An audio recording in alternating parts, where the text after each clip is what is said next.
Sa bawat pagsikat ng araw, may mga batang pumapasok na tangan ang kanilang mga pangarap. Ngunit kasabay ng kanilang pagpunta sa eskwela ay ang mga hamong hindi agad nakikita. Ang tahimik na pakikibaka ng mga batang hirap pumasa.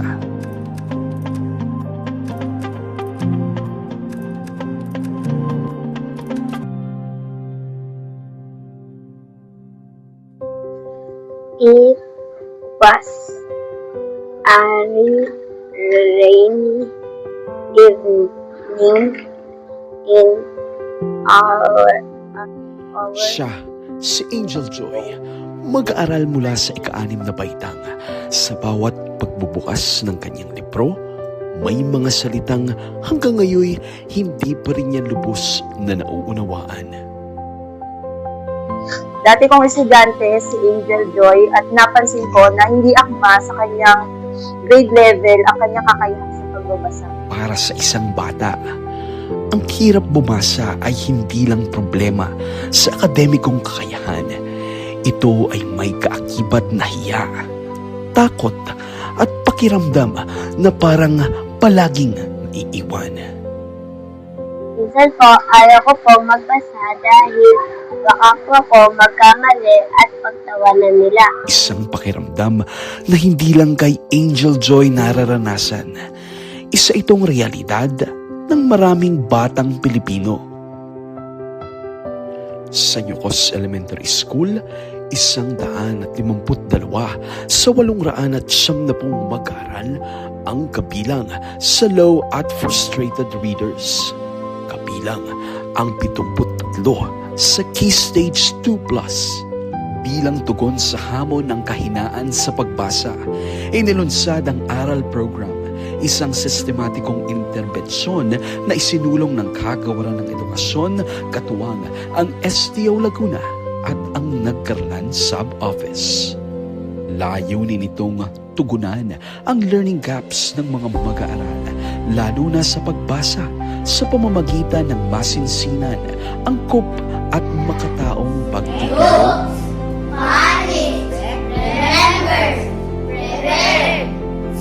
Sa ilalim ng Aral Reading Plus, nakatagpo si Angel ng isang gabay. Hindi siya tinuturuan lamang bumasa, tinuturuan siyang maniwala sa kanyang sarili.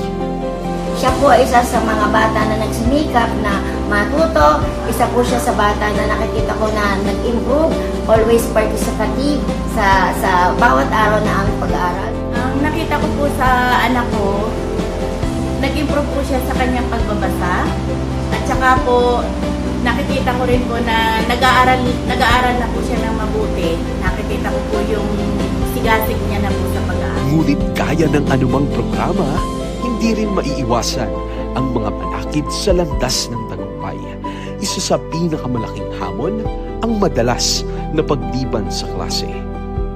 Isa sa mga balakid, habang ako ay nag-aaral, ay ang malilit na pagliban ng mga bata. Isa na nga dito ay si Terence Piel Palacio, na isa sa aking mga estudyante. Okay, everybody sing. Si Terence, isang mag-aaral mula sa ika-4 na baitang, ay nagsusumikap matuto.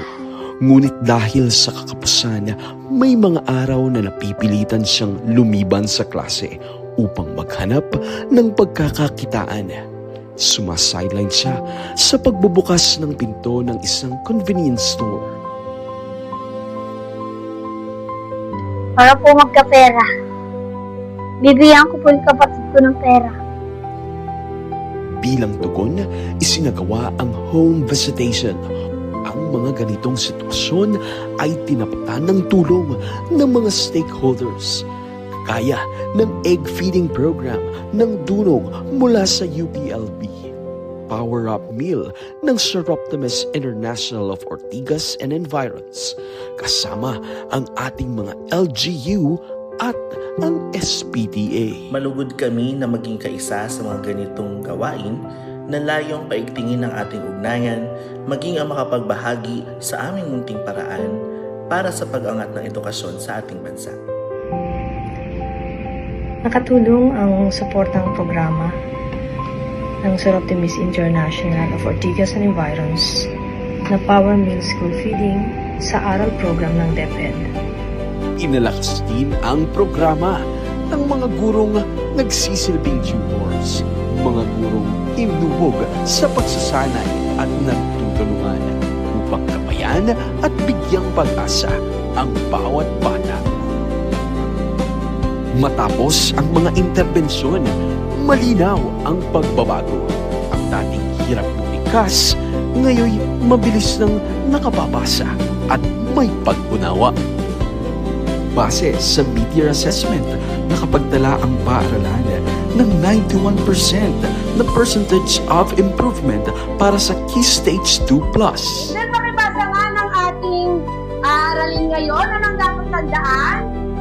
Pagpapangkat ng mga salitang magkakaugnay, kailangan lamang pagsamasamahin ang mga intensity refers to the effect of an earthquake is Pagbasa at pag-unawa dahil sa pagsali niya sa aral pro.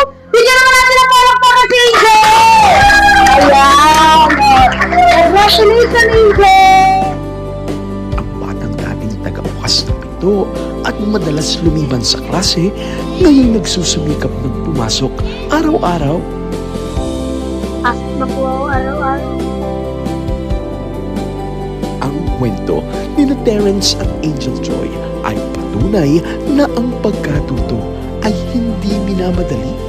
Ito'y inaalagaan.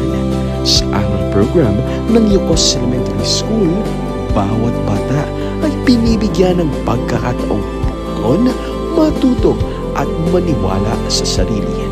Dahil ang tunay na edukasyon ay hindi nasusukat sa bilis, kundi sa malasakit. Bawat bata may gabay. Bawat bukas, abot kamay.